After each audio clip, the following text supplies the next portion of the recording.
झूठे arms act मामले में एसडीपीओ ने किया खुलासा, कटा हुआ कारतूस के साथ युवक गिरफ्तार। झूठे आर्म्स एक्ट केस की साजिश नाकाम, दूसरे को फंसाने पहुंचा युवक खुद पहुंचा जेल, पुलिस पूछताछ में खुली पूरी कहानी। धरहरा, दूसरे को झूठे आर्म्स एक्ट के मुकदमे में फंसाने की साजिश रचने वाला एक युवक अपनी ही बिछाई चाल में फंस गया।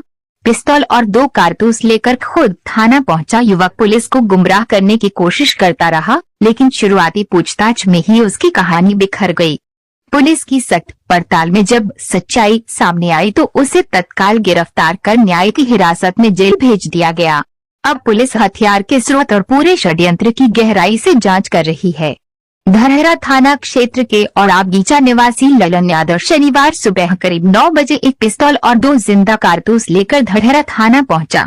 उसने पुलिस को बताया कि गांव के ही राजा यादव उसे जान से मारने की नियत से हथियार लेकर आए थे।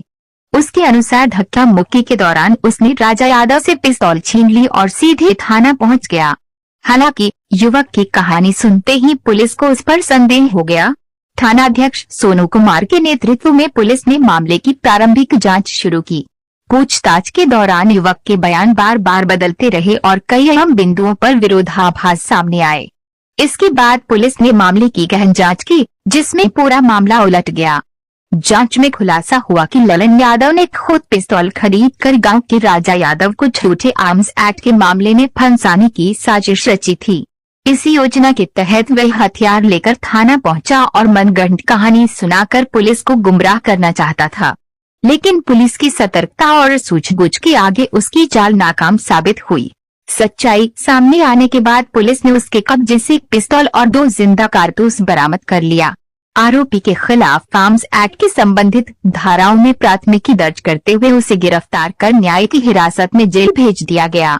एसडीपीओ अभिषेक कुमार ने बताया, कई बरामद हथियार कहां से खरीदा गया, इसमें और कौन कौन लोग शामिल हैं तथा आरोपी का आपराधिक इतिहास क्या है, इन सभी पहलुओं की गंभीरता से जांच की जा रही है। उन्होंने कहा कि जांच पूरी होने के बाद पूरे मामले का विस्तृत खुलासा किया जाएगा। जी, कल दिनांक 25/7/2026 को धरहरा थाना अंतर्गत एक व्यक्ति, इनका नाम ललन है, उनके द्वारा एक कंप्लेन किया गया कि उनके ऊपर एक दूसरे व्यक्ति के द्वारा जानलेवा हमला किया गया और उसी दौरान इनके द्वारा अपना बचाव करते हुए उस व्यक्ति से उसका पिस्टल जो कट्टा था वो और कारतूस छीना गया, जो इस व्यक्ति के द्वारा थाना पे लाके जमा किया गया।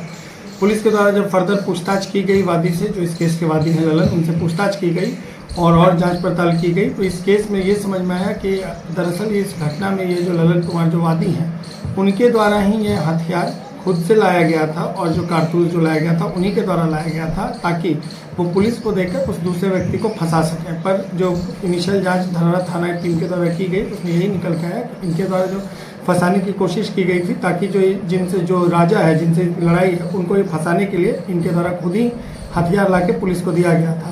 तो इस प्रकार इस जांच के दौरान जब ये बातें सामने आई तो ये जो वादी इस केस के, उन्हीं को इस केस का अभियुक्त बनाया गया है और इसके साथ साथ इस केस में फर्दर जांच की जा रही है कि इनके साथ और कौन मिले हुए थे जो कि जानबूझकर किसी का नाम देकर उसको केस में फंसाना चाह रहे थे।